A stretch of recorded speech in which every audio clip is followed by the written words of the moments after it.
The whole world is governed by laws, the universe, in fact. Laws. We call it the law of electricity. We call it the law of gravity. There's mathematical laws, there's physical laws, speed and velocity laws, agricultural laws. There's all kinds of laws. Now that we find ourselves on the spinning planet, you just have to learn what I call the setup. Learn the setup. Life's setup. Now, we didn't set it up, but we're here, so you got to learn it. And we should learn the setup for two basic reasons. Number one, to keep from getting hurt. It's one of the major reasons for learning, so you won't get hurt. See, economically, socially, personally, you can get hurt just not knowing. Ignorance is not bliss. Ignorance is poverty. Ignorance is tragedy. You got to know, or you're going to get hurt. It's good to know not to walk out the 10-story window. That's excellent information. Now, what if a guy didn't know and he walks out? Now he's dead at the bottom. Somebody says, well, the poor guy didn't know. You got to know, or you're going to get hurt. Okay. Now, here's a parenthesis. You don't have to like the setup. I don't ask you to like how it is. That's not what's important. But it is important to learn how it is. Okay, so you don't have to like it, but you should learn it. That's what I tell the kids, right? Make sure you get the information. What you think about it, that's up to you. What you're going to do with it, that'll soon be up to you. But make sure you get it. See, there's nothing worse than being stupid. Nothing. I mean, being broke is bad. But being stupid is awful. And what's really bad is being broken stupid, right? That's about the end of the world. I mean, there isn't anything much worse than that. Unless you're sick. Sick, broken, stupid. I mean, that is it, right? There's nowhere else to go.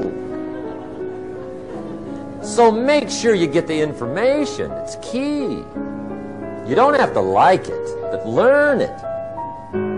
If this big monstrous thing lifts up in the sky, hangs there for a little while, cuts loose, comes crashing down, boom, shakes the ground for 5 miles. And then this big monstrous thing lifts back up in the sky, hangs there for a little while, cuts loose again, comes crashing down, boom, shakes the ground for 5 miles. It just keeps doing it, this big monstrous thing, lifting up and then crashing down, boom. Now, you might come along one day and say, that's got to be a stupid arrangement. Which is okay. You're entitled to your opinion. But the first thing you should learn to do is get out from under it, right? That's number one. You might have a great moral argument. You might want to shake your finger at the sky, but do it from over there, right? So you don't get smashed. It's called your basic smart. So number one, learn so you won't get hurt. Whether you like it or not, learn. Now here's the second reason for learning. The setup, to benefit. It's called the plus of life. And that's what life is, right? Both minus and plus. The minus is tragedy, heartache, misery, failure, unhappiness. But life is also happiness, prosperity, good feelings. So here's the key. Learn to get on the good side of the way things work.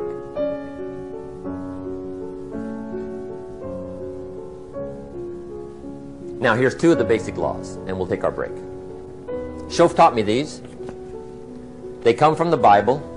Now, again, I'm an amateur, okay? When it comes to the Bible, I'm not a pro. So you'll sort of have to take my way of putting it.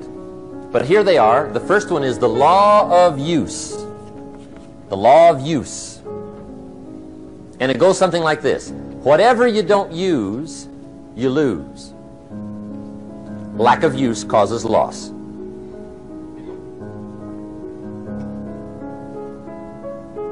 On this planet, maybe not the next one, but on this one. If you tie your arm to your body, leave it there long enough, you'll never use it again. It's over for the arm. Now, it may not be over, but it's over for the arm. The only way to keep the use of this arm is what? Keep using it. If you quit, you lose automatically. They don't bring it up for a vote. You lose automatically when you quit.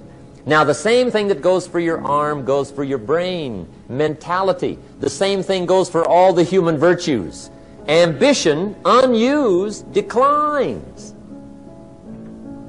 Strong feelings, unused, diminish. It doesn't grow, it diminishes. Faith, unused, decreases. It's a law. Vitality, unused, diminishes. Energy, unused, decreases. The guy says, well, I'm going to save up my energy. You can't do that. That's like trying to save today, put it on the end of the year. See, you can't do that. They'll come take you away. If you don't use today, what? It's lost. The guy says, well, I'll work twice as hard tomorrow to make up for it. See, that's foolish. You could have done that anyway. Today unused is lost. A talent unused is lost. An ability unused is lost. So here's one of the key expressions of the evening. Take a new inventory of yourself.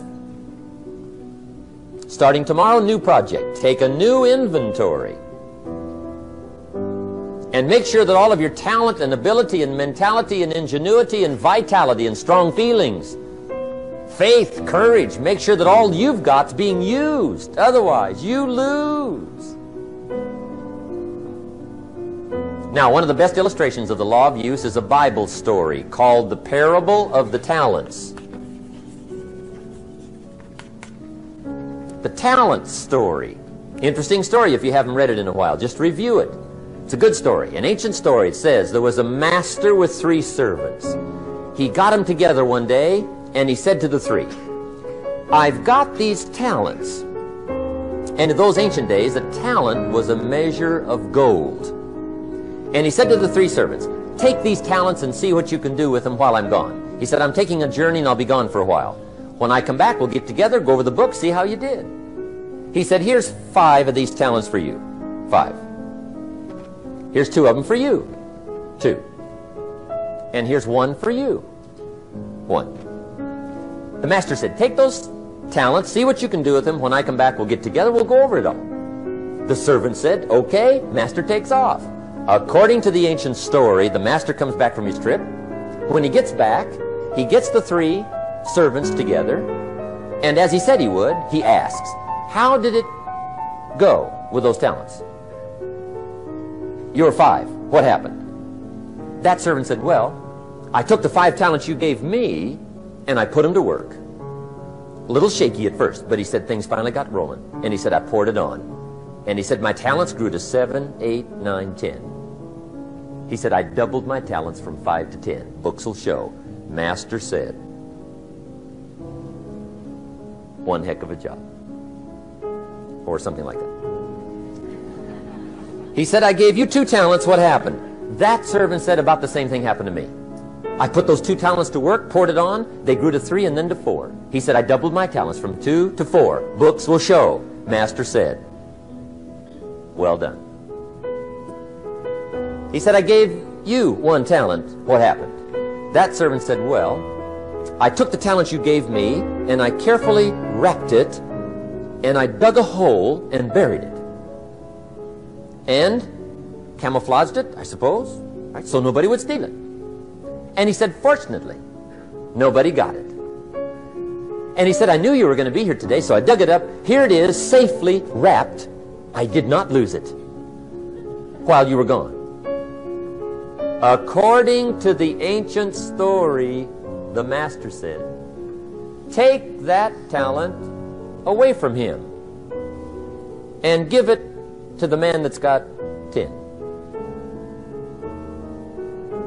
Now you might say, well, I don't like that arrangement. The poor guy's only got 1 talent. He's already got 10. It ought to be more even. Remember, I didn't ask you to like it.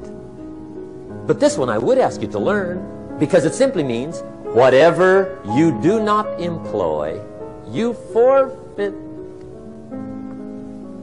It's a law. So learn well the law of use.